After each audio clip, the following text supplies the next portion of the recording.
Здравейте, колеги! Искам да представя нашия колега и приятел професор Тимоте Тори от университета в Труа, Технологичния университет в Труа. Той е по наша покана и наше дългосрочно сътрудничество с този университет, с който вече имаме два проекта. Мозефик и още един проект, който е насочен към подобряване на качеството на обучение в други държави. Тъй като, ползвайки се от опита, който има в Франция, ние вече сме го приложили и искаме също нещо да го приложим и в други държави. Конкретният семинар обобщава насоки, в които работи колегата Тори, като това е една друга насока, в която ние така се ползваме от неговите услуги, защото решим да отбележим, че в нашия факултет, Френския факултет на Техническия университет София, поддържаме едно високо ниво на физиката като наука и като обучение за студентите.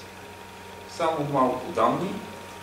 В целия технически университет, с изключение на физичната специалност, при нас физиката се учи най-много и като часове, и като брой дисциплини. Само за справка, большинството от специалностите имат по една физика, максимум по две. Ние имаме 4 физики, които са разположени в първите 2 години. Отделно, разбира се, има и механика, отделно има електротехника, които вече се водят по специализираните части на двата части физика. С други думи, нашите интереси в физиката не са епизодични, а напротив са много така задълбочени и ние бихме желали, именно ползвайки се от възможностите, които ни представя френското сътрудничество, максимално да се възползваме от тях. В тази връзка е и настоящата лекция за преподаватели. Сутринта професор Тори имаше възможност да говори пред нашите студенти от първи курс и от втори курс. Et je chemine en frenski, je vais passer en français. Je donne la parole au professeur Turi, notre cher invité, collègue et ami, pour faire une présentation de ses recherches, qui après cela passera à une libre discussion entre collègues. Professeur Turi, vous avez la parole. Kirill, merci beaucoup pour votre invitation et la possibilité de faire ce séminaire. So, I think now I switch to English? Yes. Yes, absolutely. Okay. So I will mainly introduce some of my research activities, and as you will see, they are mainly dedicated on optical properties of nanoparticles. So I would prefer to give something more like an overview and examples, and feel free to ask any question, even when I'm speaking. I prefer usually. So, okay. So the title, suggested title, Design of Metallic Nanoparticle for Advanced Optical Application, and I will focus on some application for sensors and biosensors, and other application on something more fundamental in physics. Before going to my research presentation, I will just say some words about where I'm coming from. I'm from the University of Technology of Troyes, so this is a technical university, like the TU Sofia, but we're in Troyes. Troyes is about 1.5 hour driving in the southwest of Paris. Almost no one knows the city of Troyes, but almost everyone knows Champagne. We are in the middle of the Champagne winery, and there are a lot of basements with billions of bottles of champagne waiting for that. So this is the deep France of Champagne. And by the way, there is something else in Troyes that a lot of people know, is high quality clothes manufacturing. Lacoste, for example, or all the high-quality French trademark are made in Troyes. The factories are in Troyes. And about the town, it's an old medieval town with still a lot of this kind of old houses in downtown, And by the way, an absolutely wonderful library with more than 10,000 manuscripts or books printed before,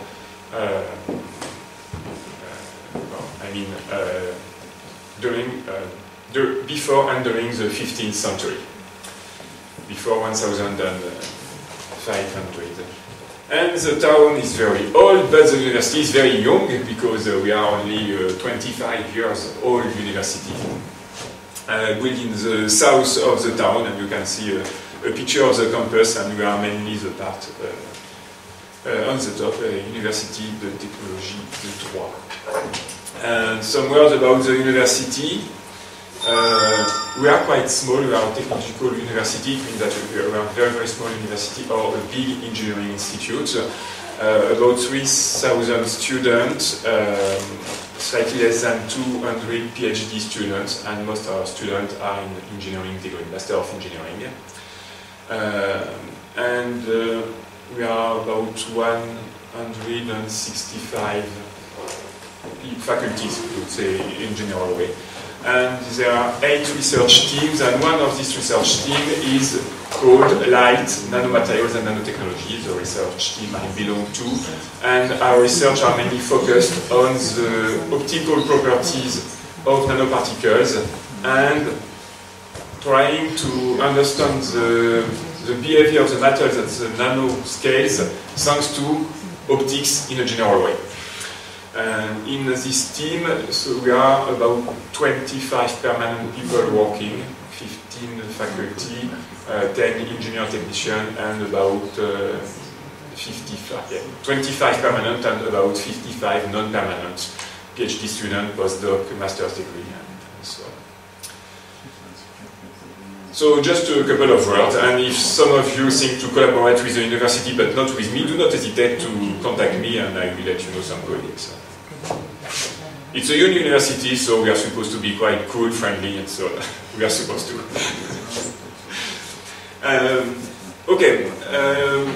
More specifically about the seminar and what I'm doing, I'm mainly working on this kind of nanoparticles. I'm interested in these nanoparticles that are not actually nano. It's the typical size of the particle I'm working on is 150 nanometers. It's not smaller than the wavelengths, or not. Yeah, it's rather smaller than the wavelengths. The order of magnitude is about the same, so we do not have the behavior like quantum dots. So I mean something that is almost a dot, neither the behavior of bulk matter. So you can see some pictures of nanoparticles I'm working on, and most of these particles are done with electronic lithography. In the laboratory we have a clean room with a lot of facilities to make this kind of nanoparticles. And it will be mainly gold nanoparticles for me. I have some colleagues who are working on aluminium nanoparticles, silver nanoparticles, but I'm mainly working on gold. I think it's simpler, and for the wavelengths I'm working on, it's simpler. And on gold nanoparticles, and we make them with electron beam lithography, with laser interference lithography, and by chemical synthesis. Some words about what I suggest to talk about. Some applications. Here. Some questions for biosensors, and we had some issues on biosensor. Making adhesion of gold nanoparticle on glass, it was an issue. Non-polarization dependent response, I will explain why. Surface enhanced Raman scattering and surface enhanced infrared absorption resonators.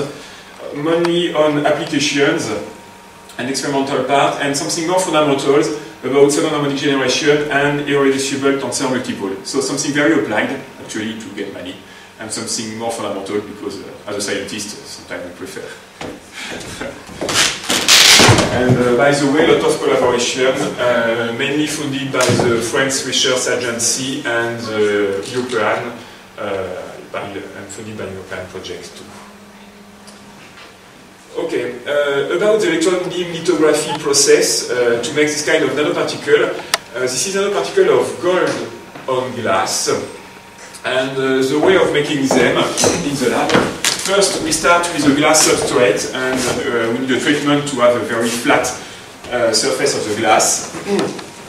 Then we add some layer if necessary, a resist coating, then some aluminium on the resist coating. I will explain why some aluminium. And we are lightening or insulating the resist with an electron beam. When we insulate the resist with the electron beam, we lower the mean molecular weight of the resist. And we can then remove the resist that has been lightened that has been insulated by the electron beam. There are some positive or negative resist. So we can remove the resist, insulate, or we can remove the resist that has not been insulated. We can do both, but usually I use this one. There is a step of adding aluminium before, because when we insulate the resist with electron beam, as I'm working on glass substrate, this is insulator substrate, and because of this insulation, a lot of electrons that stay on the resist. And it's not easy to have a good quality of the design because of this electron. So we had some aluminium there to remove the electrons. So the electrons come from the electron beam, react with the resist, lowering the molecular weight, and then the electron go through the aluminium to the ground. And then we need to remove, of course, the aluminium.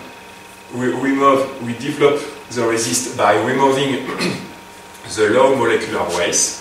Then we sputter some gold on the resist. And by adding still a stronger solvent, we can remove the resist under the gold here, and we only have the resist there where the electron beam insulated. We only have gold here when the electron beam insulated the resist. So this is lithography and here lift-off process. And then we have a final pattern. Actually, it's not so easy to do. That's why we use PhD students. There is about 10 steps, and to get an expected design, actually we cannot simply insulate the resist with electron beam. We need to find some quite tricky design of beam insulating to have a dispersion of the electron that looks like what we want to have at the end. And now we are working mainly on the development of holographic and interferometric techniques and even nanoimprint techniques, because here it's quite expensive to make some nanoparticles, and the whole process needs a couple of days to have the full nanoparticle. To have the full nanoparticles, but it might be 1000 nanoparticles on a very, very small surface, but our dream now is to have centimeters squared of nanoparticles. So now we are trying to go to nanoimprint techniques or holographic techniques. We can have a look at the optical properties of these nanoparticles. We did that in collaboration with a research team in the University of Lyon, and to see either all the absorption, the spectrum of the nanoparticles, or to focus on some nanoparticles and to see single nanoparticles absorption. So with the lock-in system, we can see some nanoparticles. So we have this kind of pattern. The nanoparticles are inside. Here, 1, 2, and this kind of stuff is just to focus on the good nanoparticle. So they are here. And we can have an absorption spectrum of the nanoparticle. And they are quite close. The absorption spectrum, the experimental absorption spectrum, is quite close to the theoretical expectation with a simple two-level system. Okay, now I will focus mainly on this part. And why? It's because we have some contract for the development and the improvement of surface in and Raman scattering based biosensors. Just some ideas about these biosensors. Our goal is to see a very, very low number of molecules, and our dream is a single molecules, or molecules in a complex liquid. To identify the molecules, we have this spectrum, mainly the Raman spectrum. That is a quite good fingerprint, but unfortunately, this spectrum is too weak to see if we have a low quantity of molecules. So the idea is just to make a resonator. So it's like this kind of music system. And to make a resonator in music, we just have to make a resonator, we just have to add this kind of box, an acoustic box, and we are designing the same stuff here for optics to enhance the Raman spectrum. And the good size is actually a typical size of 100 nanometer. So this is why we are interested in this nanoparticle, and this is why some colleagues are interested in this stuff that we are developing. So it acts like a resonator. And more especially on the Raman process, what's happened is we have an incoming electric field. This electric field is enhanced by the nanoparticle. So the dye, the molecule, the stuff we want to see is bathed in this enhanced electric field. It emits a Raman electric field here. And this Raman electric field is still enhanced by the same nanoparticle. So we should have a nanoparticle that have a resonancy on a quite wide wavelength for this incoming wavelength and this Raman wavelength. And then the electric field, the Raman enhanced electric field is scattered. So this is the surface enhanced Raman scattering. Here surface is nanostructured surface. Of course, this is proportional to here the excitation, the enhancement of the incoming electric field by the nanoparticle. We have the Raman cross-section of this molecule, this system, and this electric field emitted by, scattered by this molecule is still enhanced at the Raman wavelength by the nanoparticle. So we have, for the electric field, one enhancement here and another one here. So for the intensity, we have an enhancement that is to the power of 4 compared to a single nanoparticle. So we expect that if the enhancement, for example, of this nanoparticle is 1000, we should have something like 10 to 12 as a power of enhancement. Which kind of application has been we have been looking for? Two kinds of application. We have some contract with the French Research Institute for the Development and the Study of the Sea, IFREMER. And they are looking at the detection of some dyes in the seawater. Polycyclic aromatics, the BTEX, and the chlorine solvent, and so on. So this kind of stuff. There is a European framework water directive that asks to all the countries to measure the quantity of these pollutants in the seawater. And the question is, how can we measure all the quantity of this pollutant? And mainly because in France we have a lot of seas, around the France and in overseas. So we have a lot of seas, and it would be really expensive to go everywhere, to drop a bottle, to take some water, and to send the bottle to a chemical laboratory. So the idea is to make a submarine, and this is this kind of submarine you can see.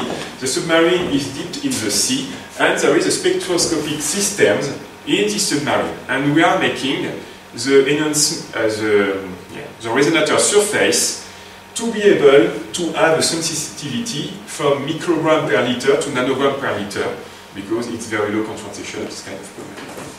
And so in collaboration we have made this spectroscopic system. It's on the lower part of this kind of submarine, and it can go at 2000 meters deep in the sea to make all the measurements. So this is one of our applications. And another application is dedicated on biomedical system, and we were interested in 3 proteins, MLSOD, manganese sulfoxide, GPC1 and MMP2 protein in the blood, mainly in the blood. And they are biomarkers of cardiovascular pathology, breast cancers and liver cancers. So the question is to have a non-invasive system to have a trace of possible pathologies. And the sensitivity should be 10 to minus 9 to 10 to minus 12 molecular per liter. And we are working in a quite huge European project to develop this kind of biosensor. So you can see the idea of the biosensor.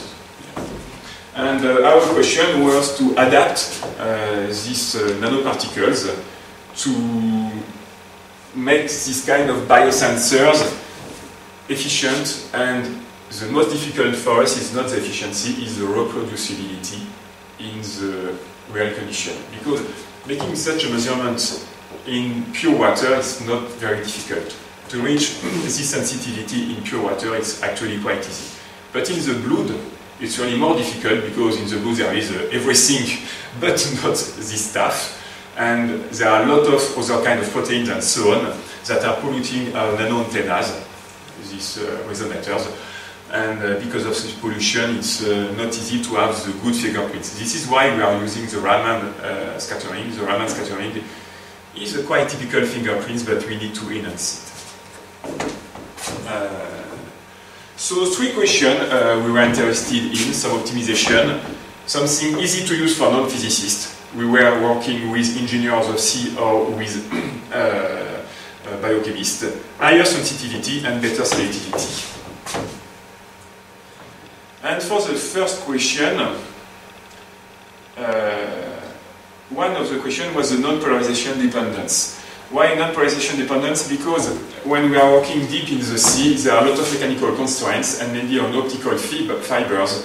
And because of the mechanical constraints on optical fibers, the polarization of the light is always lost. So we need to work with the polarization. Unfortunately, the nanoparticles that can enhance efficiently the electric field are quite long nanoparticles who have a strong dependency of the polarization. And when we are recording the signal, we can see something, nothing, something, nothing, just because the polarization of the light is rotating. The polarization of the lasers used for that is very clean, but when it goes in optical fibers, the output of the optical fibers, we are nothing very clear about the polarization. Usually we use this kind of nanoparticles. We call that nano antennas, a very small antenna of about between 1 and 2 read lengths. But unfortunately, according to the polarization of the light, we can have 2 kinds of enhancements without or with a lot of enhancements. And if we look at the Raman scattering here, we can see a lot of Raman scattering if the light is polarized along the nanoparticle, and almost no Raman scattering when the light is polarized perpendicularly to the nanoparticle. So we suggested to move from this Zeiger-like nanoantennas to this kind of star-like nanoantennas, or any kind of symmetrical system like that are expected to have a polarization response that does not depend, an enhancement that does not depend on the polarization. So we made a lot of nanostars like that. Then first to tune the nanostar according to different lasers wavelengths. So you can see the enhancement here of the nanostars according to the wavelengths. The enhancement is definitely related to the optical extension. So different sizes of nanostars and different kinds of stars. In star like that, or some triangles like that. And we record their behavior, and we show that with such kind of stars, we can have something that is almost not depending on the polarization. It's slightly depending because it's still rather difficult to have a perfect triangle.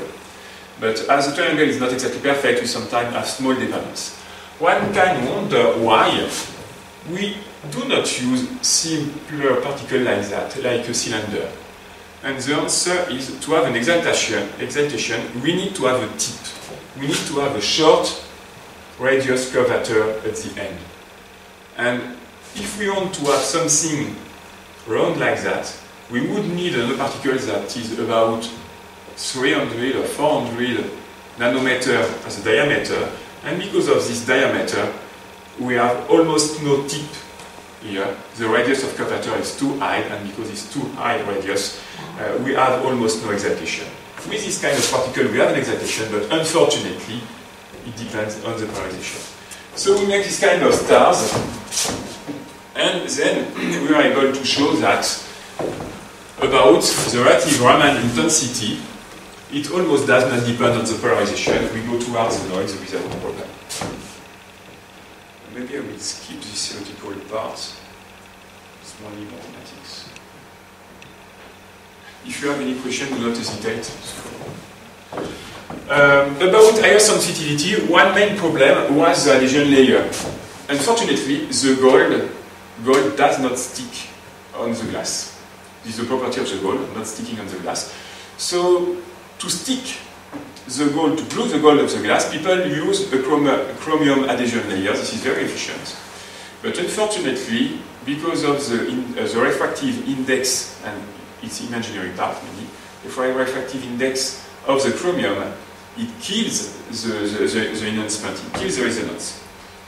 So we suggested just to add a molecular layer. Just an example. A layer like that, with the sulfur here, because sulfide is making good bonds with gold, and here, silicon that will make good bonds with the glass parts.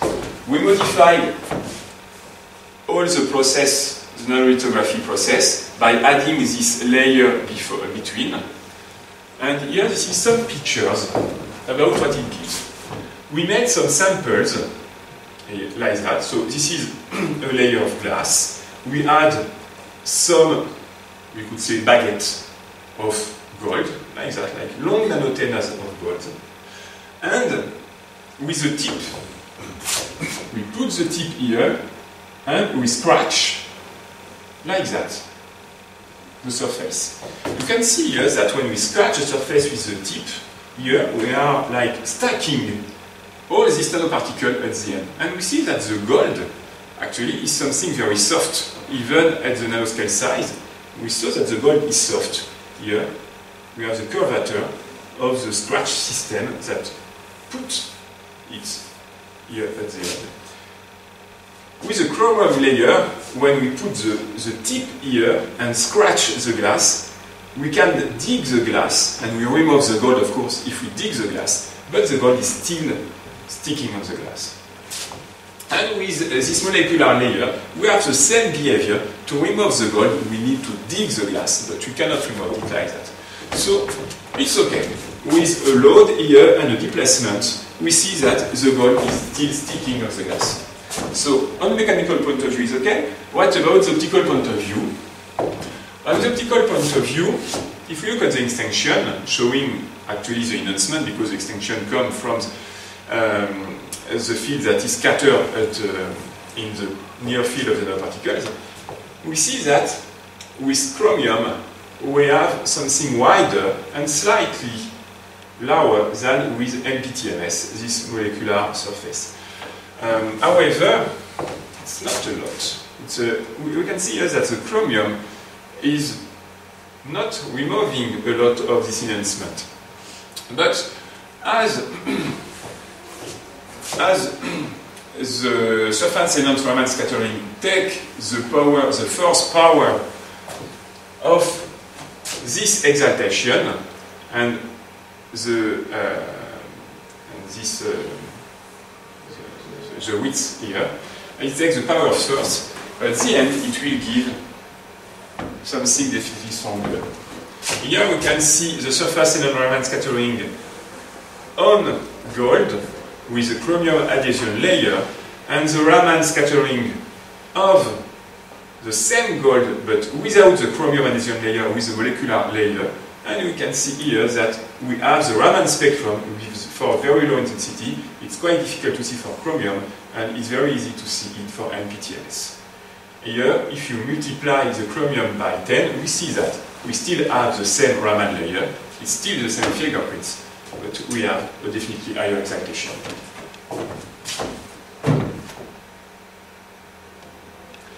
Okay. And another example, two wavelength enhancement. Because when we are working on the biochemical system, the question is to see one protein and to have an higher selectivity, I mean, to make the difference between this protein and another one that would have a very close spectrum. So the idea is to have together Raman scattering and infrared absorption, and to look at both together to have actually two fingerprints. So designing a surface that is enhancing both for cells and serum. A very simple model is to couple nano antennas, but if we couple nano antennas, we find something that is quite close to the solid state physics. If we make a line of resonator or a line of atom, we have a broadband spectrum. But if we go to two dimensions, something else happens. So going in two dimensions from this stuff to this stuff, we can have different kind of networks. And if we go on such a symmetrical network, then we can have a more complex coupling system.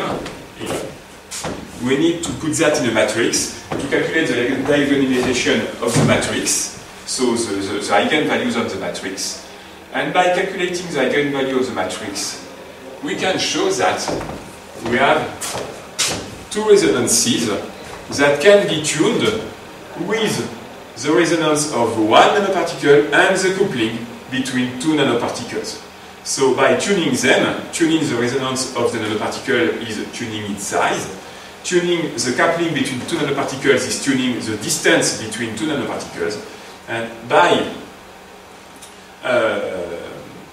tuning both, we could expect to have something that is resonant in the infrared for the infrared absorption and resonant in the visible for the Raman scattering. So we made this kind of network of nanoparticles. So this Annie moon here, it's actually one nanoparticle here, another one here, another one here. This is this nanoparticle that has been made on very large surfaces. And then we add, or maybe not so beautiful as expected, but we have a system with two resonances, where the resonance is in the nanoparticle and another one is delocalized everywhere. And then we move to other kind of system. Dimers, or this stuff that is not exactly a trimers because there are three nanoparticles but another one in the middle, and to see the property of coupling of this system. And going together with other tuning of nanoparticles. And now we are moving to another part, and the question is mainly, okay, we are able to do that, it's quite okay for the optical properties, but how to be able to make a very low-cost surface nanostructures with that for 1 centimeter square, or maybe, why not, 1 meter square, to have a huge surface of this kind of nanoparticles. So this is the question we are focused on now. Okay. Now I'm moving to the part. It was an example on some application for biosensing, and now something maybe more theoretical, more fundamental, doing with opticians. And the question about second harmonic generation. So second harmonic generation, I'm lightening a system at a given wavelength, or to a given frequency, and the scattered light has the double frequencies. And why looking on second harmonic generation with nanoparticles? It's known for a while with organical system or inorganical crystals. Why? There are some ideas behind that. It allows a wide variety of shapes. We can engineer the surface and the structure of the nanoparticles almost like we want, not exactly, but almost. The planar arranging can be adjusted. When we are working with crystals, if two dyes are decided to go like that, we cannot do anything else. If they want to be in this way, we cannot put that in this way easily. We need to ask to the chemist how they can manage the molecule so that the crystal is not centrosymmetric or is centrosymmetric. And it's not easy at all. Here, if we want to have something else, we just need to print something else. It's quite easy. It can exhibit a larger resonance, like molecules. The resonant frequency can be often tuned by the size or the shape. we just have a slightly longer or slightly shorter nanoparticles and we tune the frequency. We can use it at the resonance frequency. A molecule cannot be easily used at the resonance frequency because of the photobleaching process, but we do not have photobleaching with nanoparticles. Actually, we can melt them if we lighten them too much, but we cannot bleach them. And it can be, in general way, easily engineered. To engineer a molecule, we need a lot of chemists. And most of the molecules cannot be synthesized and they are not stable. But with the nanoparticle, we think that we can easily engineer them. So that's why we are interested in this way. And the first idea was to use some stuff that had been done in a molecular system. Donor of electrons, transmitter of electrons, acceptor of electrons, the so-called molecular diode that is quite efficient for second harmonic generation.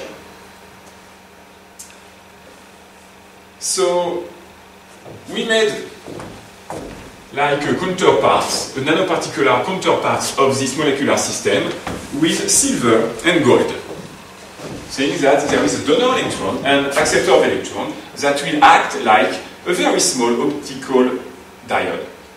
The typical size for the wavelength in the visible is still about 100 nanometer size.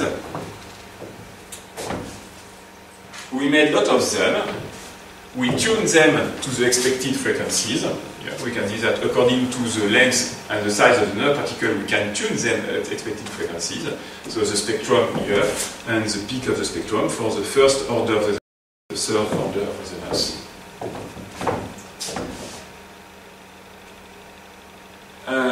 With such a system mainly based in a group in Marseille, the south of France, that we are collaborating with, we lighten the nanoparticle with a femtosecond laser at 800 nanometer. The particle is lightened. We take the second harmonic generation and all the scattered light here. And here we can put them higher on the spectrometer or on two photodiodes with a polarization beam splitter to record the emitted light in two different polarizations. The polarization is quite a signature of the behavior of the nanoparticles, and we have such kind of flowers here of second harmonic generation. We rotate the incoming polarization and we record the two polarization outing according to the incoming polarization. And what it gives, this is a picture of the nanoparticle here. We can see all the nanoparticles.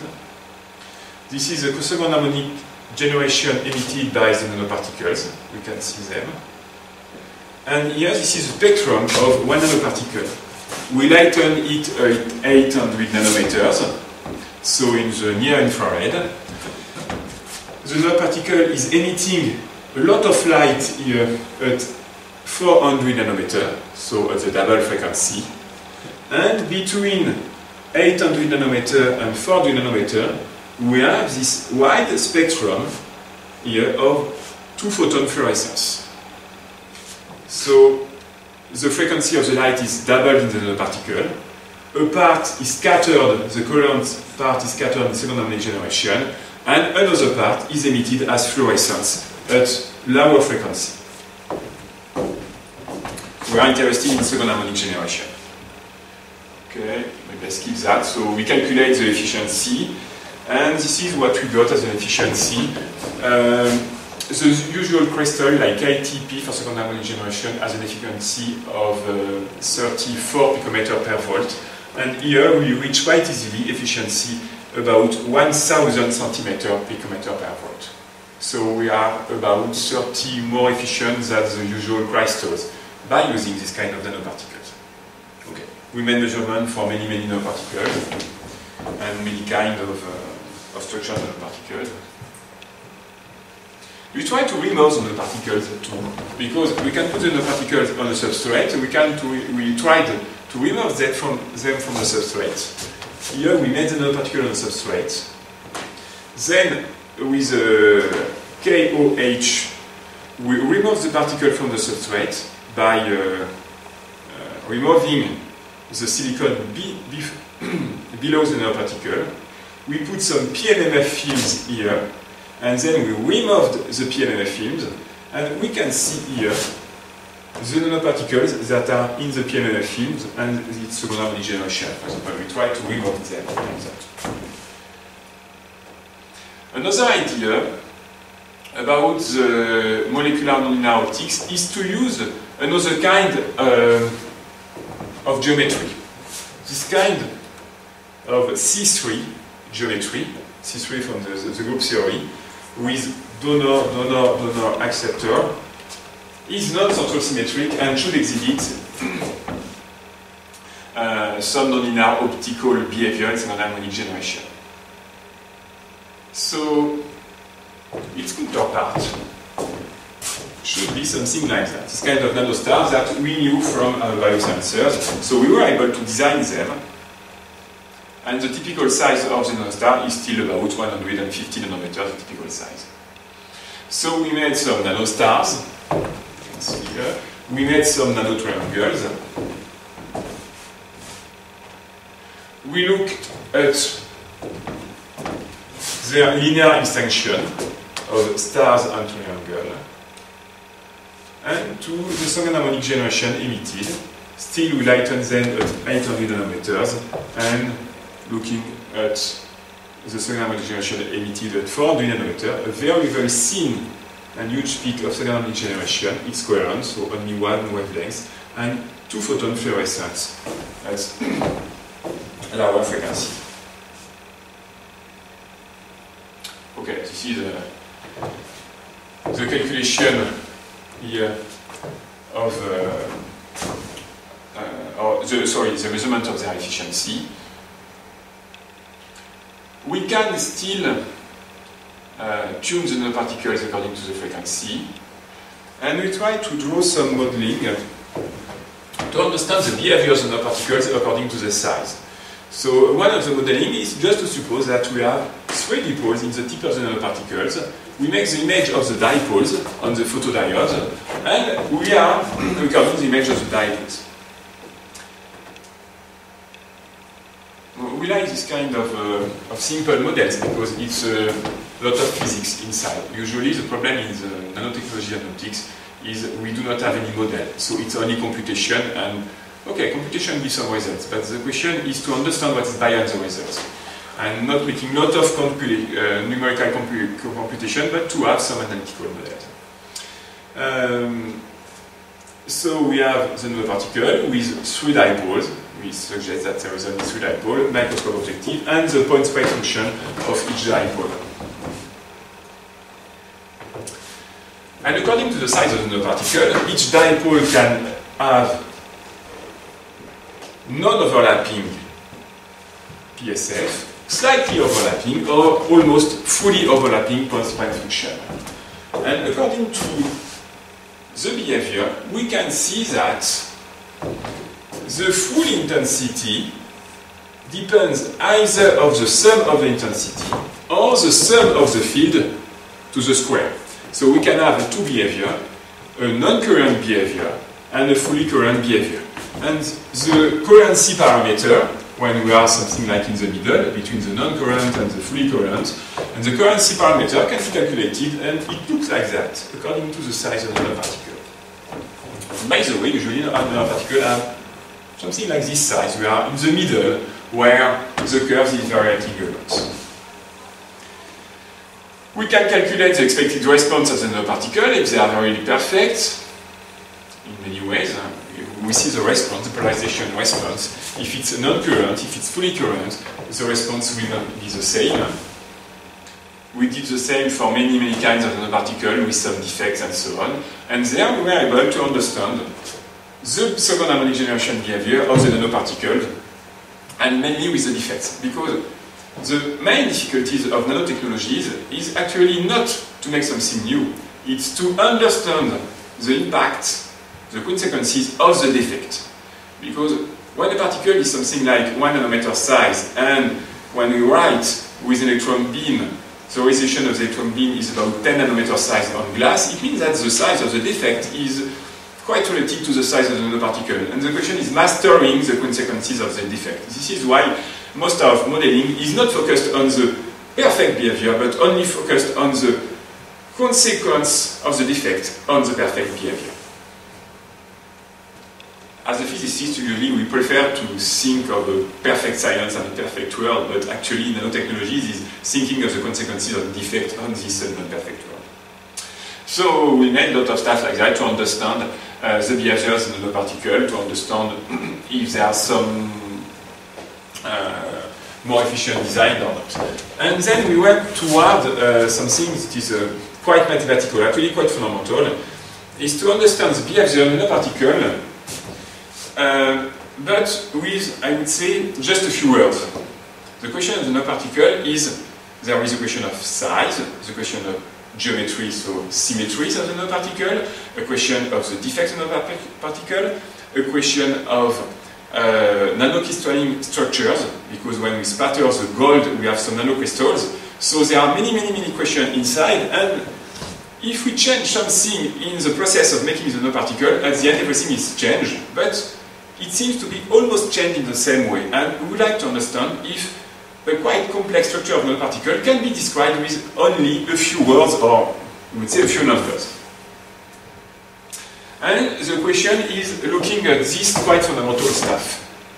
Usually when we are thinking on electromagnetical emitters, we say, okay, we have a plus charge, a minus charge, and it should be a dipole.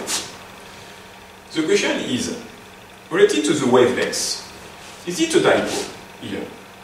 Okay, almost. If the distance between the minus charge and the plus charge is very smaller than the wavelength, okay, it can be a dipole. Here, is it a dipole? More or less. Why not? Almost. And here, no, it's no more a dipole if we have a distance between the plus and the minus in our system that is about half of wavelengths. But what does it give? If we use the molecules, for example, rhodamine B, sorry, quite often used molecule for this system. If we draw it, it's 1 nanometer, and the typical size here, its generation is 400 nanometers. So, okay, we can see it's a dipole, there's no problem for molecule. Plus and minus are dipole. But for nanostars, if I see the size of the nanostars on the size of wavelengths, it's no more a dipole. And we are always thinking of the optical behavior of nanoparticles as if they were dipole. So it's not exactly a dipole. This is first the question. It's not only a dipole. When I have, for example, here, plus minus, or plus minus, I cannot say I have a dipole. I have a doublet of charge, but that is not exactly a dipole. And what about the other order? Okay, we have a dipole here, more or less, according to the wavelength. Is this stuff a dipole? No. A part of, not fully. Is it a quadrupole? Neither. It's not a quadrupole. The quadrupole would be something like that. I have to invert one. Is there an exact description of multipole? Not nanometric, and a base of charge density and not ambiguous? This is the question.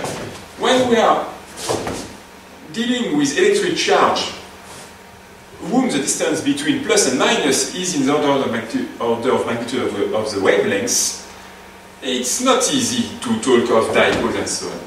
So how can we do? No, it's quite theoretical. We should use the basis of irreducible element of SO3 group. And this is the basis of the system whom an emitter would have such, for example, a charge structure like that would emit a field that is exactly homothetic to the emitter. We knew this spherical harmonics because this is the solution of the angular part of the Schrödinger equation for this question that we usually see in our physical studies. But actually they can be applied to any propagation equation, a linear propagation equation. So some of the properties, they are isomorphic to the spherical harmonics. And the structure of the radiated field does not depend on the radial structure of the multipole. It means that a small multipole or a big multipole is always emitting the same structure of the field. And because I want to work with quite a big nanoparticle, I can use this kind of stuff. If I say here it's plus and minus, whatever the size is, it's always a dipole. I can have a big dipole, but I cannot have big diads. We can build this element just by a multiplication of the Bessel function of the current time a spherical harmonic, the same that used in atomic physics. The question is actually not so simple because I were talking about scalars, charge. For example, this stuff, is it 2 dipoles like that, or 2 dipoles like that, or something else? If I calculate the emitted field by this stuff, or this stuff, that are supposed to be the same stuff, the emitted field are not the same. We show that here. The emitted field, we are taking 2 dipoles like that, and we are putting them as close as possible with the same quadrupolar behavior, and we can see that the emitted field are not the same. So we cannot simply use the scalar representation of charge. We need to move to a vectorial representation of the current that is really emitting the electromagnetic potential, vector potential. And now it becomes more complex. I have a current emitting my electromagnetic field. This current can be split in Gx, Gy, and Gz. 3 scalar functions. Each of these scalar functions can be written as a set of multiples. This set of multiples here is something irreducible, emitting an electromagnetic field with the same structure. But this is a set of systems. And this set of systems actually can be seen that an irreducible basis here for the variables, but on 3 components. I have the variable x, y, and z with a reducible system, but I have components x, y, and z written in the Cartesian system too. So here, a vector is nothing else than actually scalar as a tensorial product with the 3 directions of space. But when I make this tensorial product of something irreducible here times something irreducible here, I get something that is not irreducible. It's like the Clebsch-Gordan system in quantum mechanics. If I have G1 and G1, to have something irreducible, I need to use the Clebsch-Gordan system. And here I need still to make something that is like the Clebsch-Gordan splitting of this tensorial product. But what is strange here is that we have a part that is depending on x, y, z as variable, and a part here that has x, y, z as a components. And by finding their irreducible structure, actually we are mixing variables and components. We are always saying to the student, do not mix what is a variable and what is a component. It can depend on x, but looking on y, for example. Here in this system, we are mixing variables and components. And it gives a quite tricky function, but actually physics is like that. So we can write that explicitly, and this is some vectorial representation of how it looks like that or like that. And by the way, I find in a book a picture of a fishes that are swimming together, and they look like the Y110 irreducible system. So, what we are interested in? Why we are interested in that? It's because here I have an incoming field, a nanoparticle. The incoming field on the nanoparticle, because of the mechanical properties of the electron in the matter at this frequency, will give currents on the nanoparticle. This current on the nanoparticle is radiating an electric field, and with an imaging system, I get then a picture of the linear properties or the second harmonic generation of my nanoparticles. And the question is there a simple description of the optical response of these nanoparticles? So we suggested to work on this irreducible set, irreducible by this set, to build a fully formalism of the optical response of the nanoparticle. Why this idea? It's because if I'm using an irreducible set, I will be able to write J as a tensor product, or even matrix product, a tensor product of a response tensor of the nanoparticle. The response tensor is only the components of this irreducible system, times the electric field is coming. So the nanoparticle will only act as a matrix and nothing else, or a tensor. Just I have an incoming field times a tensor that gives an outing field. And this tensor would be related to the size, the structure of the nanoparticle. Okay, let's keep that. So we made many calculations about that because it's one staff to have an idea, the staff to try to improve it.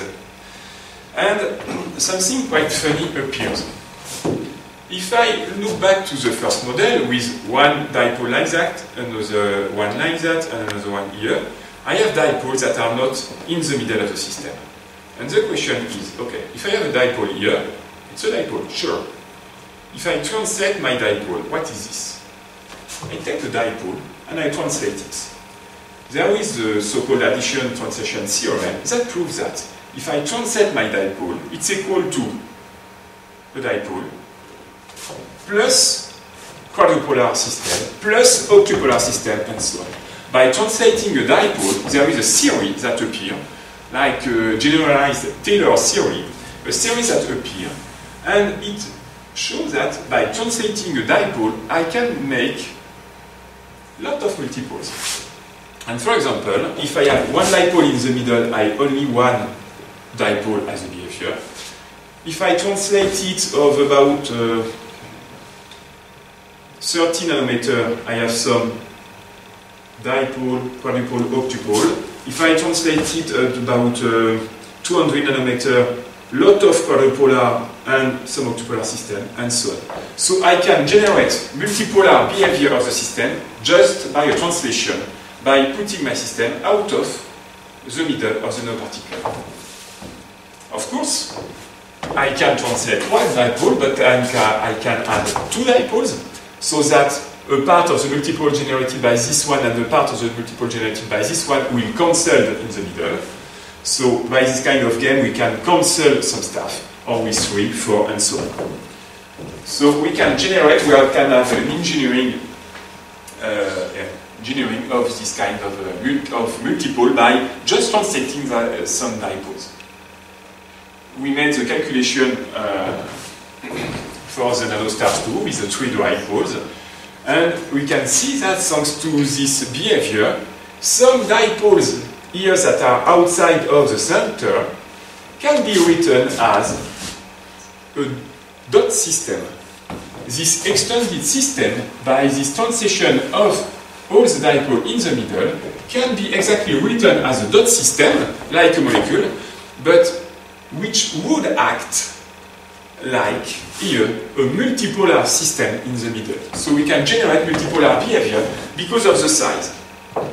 And if we look at the multipolar behavior of our nanostars according to the size, we can see that according to the size, we have some dipolar behavior that decrease when the nanoparticle grows, a quadrupolar behavior like that, octupolar, and so on.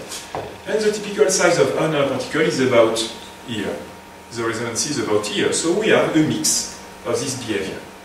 And the dipolar system, the quadrupolar system, the octupolar system have different kind of polarization signature that we can see with our experiments. So how it looks like, we have a nanoparticle response tensor. If we write the incoming field in a reducible basis and the outing field in a reducible basis, the nanoparticle here just acts like that. The outing field is just a tensor product of the nanoparticle behavior, a tensor of the nanoparticle, we call that the nanoparticle response tensor. So a product with the incoming field, and the nanoparticle just behave like a simple linear system. We can find what is zero or non-zero in this tensor thanks to the symmetry, and we show that in this tensor there is usually less than 5 significant numbers. 5 significant and physical numbers can explain all the behavior of such a complex nanoparticle, and by engineering the shape of the nanoparticle, we can choose which significant number we want to have higher or lower. It can be used too for nonlinear optics. For nonlinear optics, the outing field is just a tensor product with 2 incoming electric fields. We just need to extend the incoming field as a tensor product of the field by itself, and we can write it in the same way. For the incoming field, we did some calculation to show how even a planar field can be described with multipolar tensors. When we have a reducible basis of this emitted of the current in the nanoparticle, we calculate the electric field radiated and the image with the microscope objective.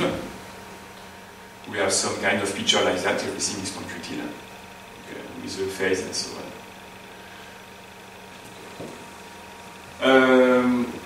And by the way, just something we are doing now in a new collaboration with Nanyang Technological University in Singapore is the following question. Okay, is there a relationship between the geometry and symmetries of the nanoparticles and the nonlinear response tensor? I have the behavior, the optical behavior of the nanoparticle in this tensor. I have the symmetry of the nanoparticle on the counterpart. And is there some relationship between them? Is there a relationship between, actually, the geometry and the properties? There is a relationship, and the relationship gives something like spectroscopic rule selection that proves that there are something like modes beyond that. And the modes can be seen as on 2 ways: a spatial investigation of the mode of the nanoparticle. Where is my electric field intensity in near field of the nanoparticle? And a temporal investigation. Can I excitate one mode and see what's happening in the other mode? Is there some coupling between the modes? So coupling between either mode, connection with irreducible formalism, and so on. So we did this kind of experiment, okay, I skip that, in Singapore with a colleague, and the question is to have a pump probe techniques to lighten very fast one mode and to wait a couple of tenths femto or 100 femtosecond, and then to register the response of the nanoparticle. So it's pump probe techniques at very, very high frequency. And to reach this experiment, actually, I had a very, very good PhD student, but he defended his PhD about 1 year ago, and now he just got, just after, a post as a faculty at the École Polytechnique Fédérale de Lausanne. It was my best student, so he did this kind of experiment, and we first tried to see what's happened on molecular system because it's simpler, and then we moved to experiments on nanotriangles and trying to see the coupling between the numbers. Actually, it's not fully over. Okay, so it was just a summary of some of my research activities. Maybe if you have 1 or 2 minutes, I will show you something else, just something for physicists. Something else that I did a long time ago, but sometime we have to teach quantum mechanics, and about 15 years ago when I was a PhD student, actually I did an experiment with a colleague because in the evening we had fun with the laboratories and we tried to do something else. And one of my colleagues was working on the NV centers in diamond. So this is a defect in diamonds where we have nitrogen instead of carbon and nothing here instead of the carbon. So it's a dipole inside a diamond. We can see, for example, here the emitted light of the diamond, and see here this NV centers. And why this NV center was exciting? It's because if we lighten it with a very, very short laser pulse, we can excite only one NV center. First, we have a look on the diamond, we find one NV center, one defect in the diamond, and then we lighten it with a femtosecond laser here, and see with this stuff, and we see with this stuff, okay, I have the photon emitted when the excitation is relaxing. But as I have only one NV center and one excitation, I will emit only one photon. So this is a one photon emitter. I send a laser pulse and I have one photon emitted. We can see that there is always, almost always, one photon emitted by this experiment. Here, this is a Fresnel B prism. So the light is coming like that. We split it on two photodiode avalanche, photodiodes, sorry. We register the count of the photodiodes, and here, with an electronic system, we made the coincidence.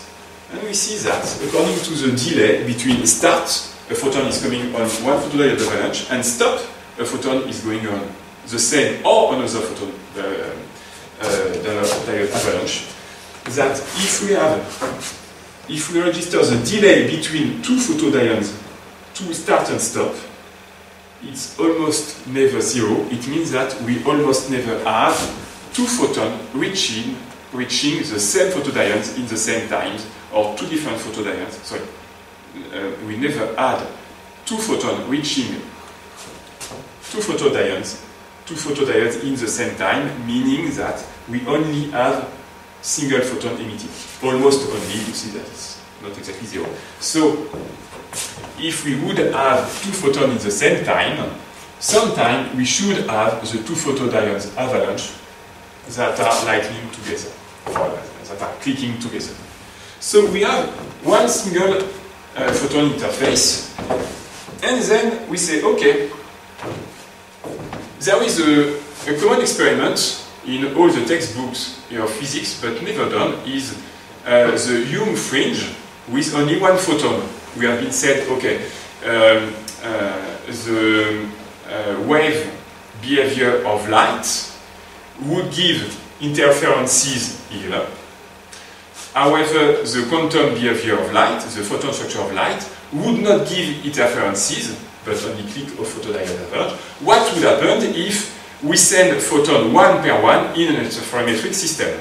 Of course, in quantum mechanics, we have the answer. We will statistically rebuild the Young fringes, explaining the question of measurement in quantum optics and so on. So we did experiments about 15 years ago, and you can see some picture here of the experiments. The first photons are incoming, about 2 photons per second. You can see them coming here. We register later, and we see the fringes, the Young fringes built photon per photon, one per one. So actually it was not exactly a research experiment because it's new for a long time, but it was quite funny. And by the way, at the same time I was working at something called Palais de la Découverte. We would say a Discovery Palace. It's a French museum, it's a museum in Paris, only dedicated on science. And as I was working for them, just for fun I mean, we said, okay, maybe we can make this experiment in this museum for science. So we made the experiment here, the light incoming, going in this box here, so there are two boxes because we need to have almost no photon inside. Here it's not done with a B prism, Fresnel B prism, but we use two slits here, and it goes on this camera here. And so we take the experiment in the laboratory and we try to make this experiment here in a museum, and they can show to everyone what's happened on such a question. One photon is incoming here. Slightly later you can see that there's not enough light. Okay. Slightly photons are appearing. And if we wait about 20 minutes, we need to wait 20 minutes, we slightly see photon incoming, at the end, okay, there is not enough light, but at the end we say, okay, there are a lot, few. So this is just an experiment we did for fun, but okay, it's written in all the physics books, we say we're not doing the experiment. Okay, thank you for your attention. If you have any question or so on, or any discussion, feel free. Thanks.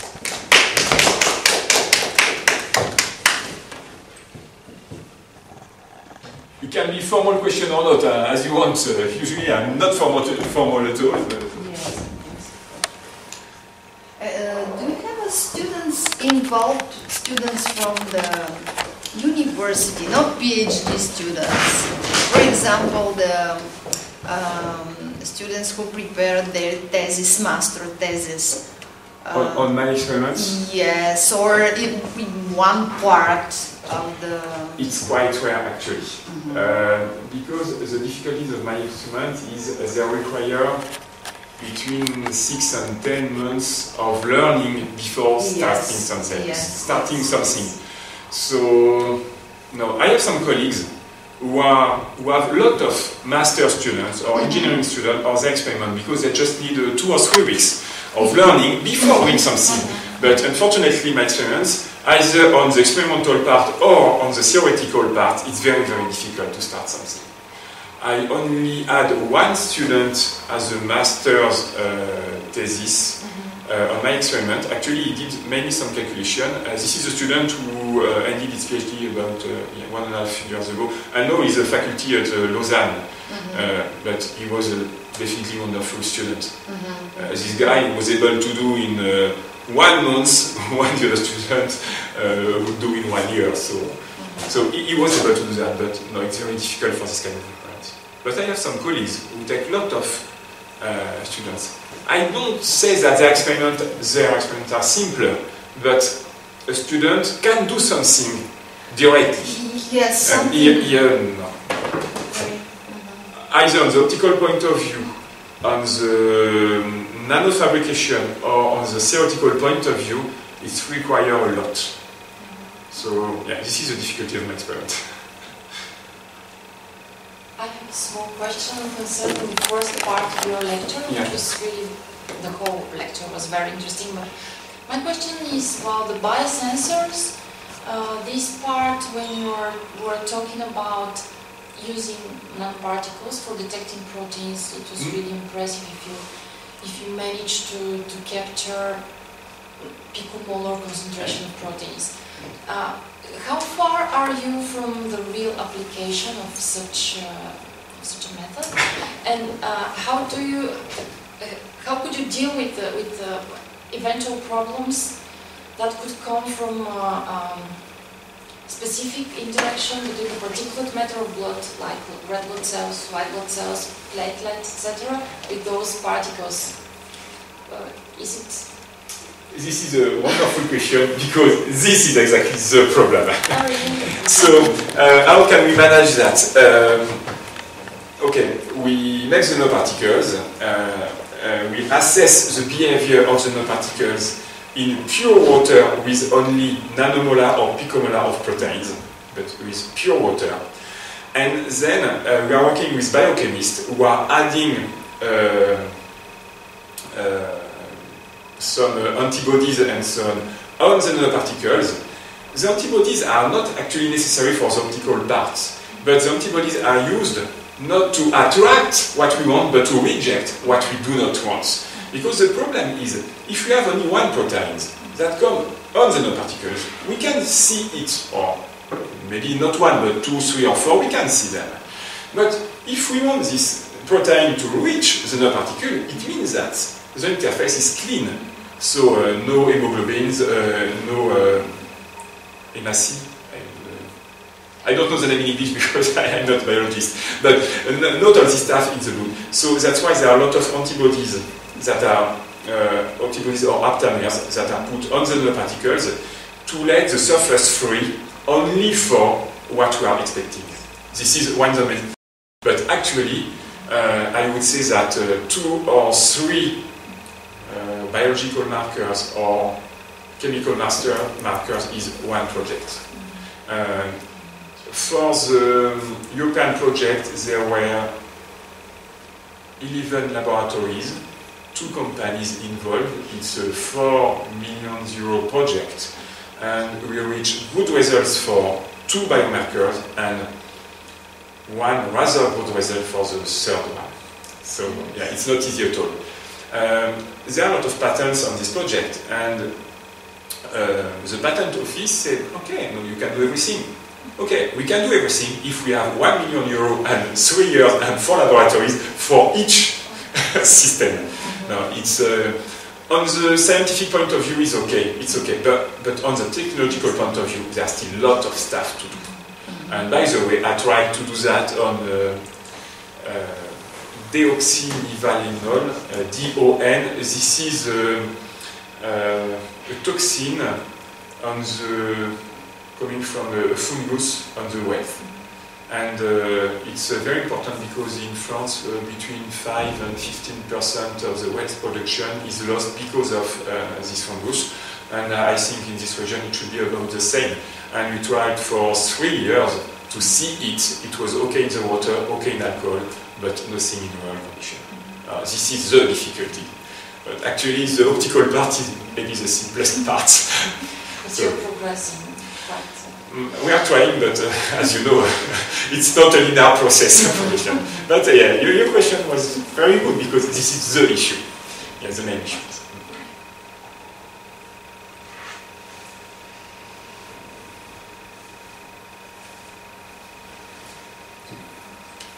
Good luck.